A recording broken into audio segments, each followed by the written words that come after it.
Hello, I've finished watching OKKO somewhat recently and it was overall really good.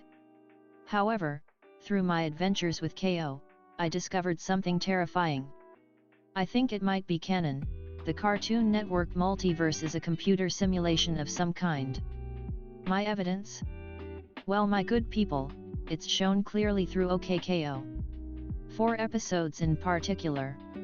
Season 1, Episode 36, We Got Hacked.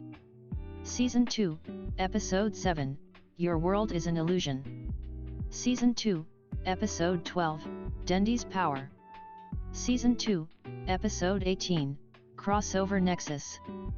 4 episodes that show that the show of OKKO is nothing but a simulation. Thanks to Crossover Nexus, this affects the entire CN-verse. Let's go step by step. First, We Got Hacked. It's an episode where the characters glitch out like computer programs and almost crash the world. Alone this would prove nothing, but combined with the more serious episodes, it all becomes clear. Second, Your World is an Illusion. The episode straight up tells us that the world of OKKO is fake. It's the premise of the show and the basis of the character Hollow Jane. The way it's presented is as drawings and frames within a void. That void is within a program, which kind of explains how Hollow Jane can move around the dimensions. It makes sense when you think about it.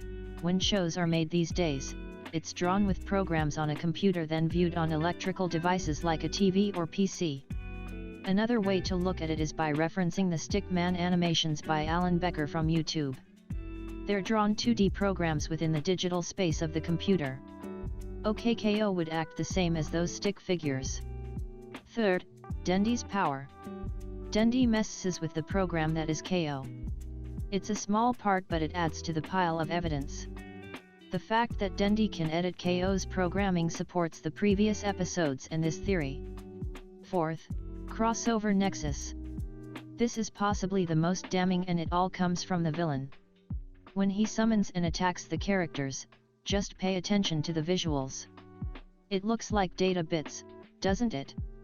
His weapon is able to interfere with the code that makes up these characters and worlds. This is shown when he deletes Ben's Omnitrix and Garnet's glasses, returning them to just data bits which he then absorbs.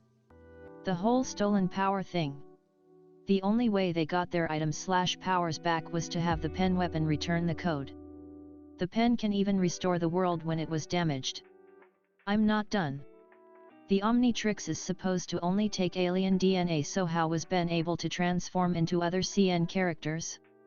Simple, the data for the Omnitrix was in the pen along with the data of other CN characters. After messing with the pen, the group returned the Omnitrix to Ben, but it had leftover data of those characters. This allowed for the final attack in the episode. The last thing to mention is the characters that got turned to stone. Strike's main goal is to steal the hero's powers by absorbing the right code. After that, I assume he uses that X-Blast attack which turns them to stone or stops their code from running. These indicators were not an accident. It's one thing to play with this idea once or twice, but 4 times. They even have this idea present in their most ambitious crossover. A crossover that's referenced again in the show, therefore making it canon. 3 out of 4 of these episodes are based around this concept. It fits too well not to work. Who created this simulation?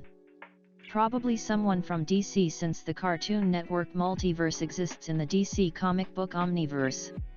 Actually, I guess now that CN is a simulation, it could exist outside DC. A higher dimensional being that knows of DC could just program a data version of DC which explains those crossovers. That really depends on your interpretation, either one is possible. You know, after realizing that one of my favorite multiverses is just a simulation, I got a bit depressed. They're less real than worlds like Dragon Ball or Sonic. But I thought about what was said in the episode Your World is an Illusion. Their feelings are real, they're not fake or less than when compared to other stories. It's actually a good episode to watch if you experience simulation existential crisis in our world. This feeling is reinforced by Sword Art Online Underworld. They're still people, they feelings are real even if they're made of data instead of flesh. The best thing that came out of this though is the crossovers. Now we all know that those crossovers like Sonic and Captain Planet are just data versions of their real selves. This also applies to the Sonic and Mario Olympics since they were referenced in the show. That game is just data, so it's not canon to the real Sonic and Mario. That's another good thing that came out of this. Now I won't have to explain how Sonic fits into the OKKO universe. It's just a data version of the blue blur. This is not a long video, but it has a big impact on the whole of fiction. What do you think? Does the theory hold up? What's your counter argument outside of just, it's just a show, man? Any questions? With that, I'm done.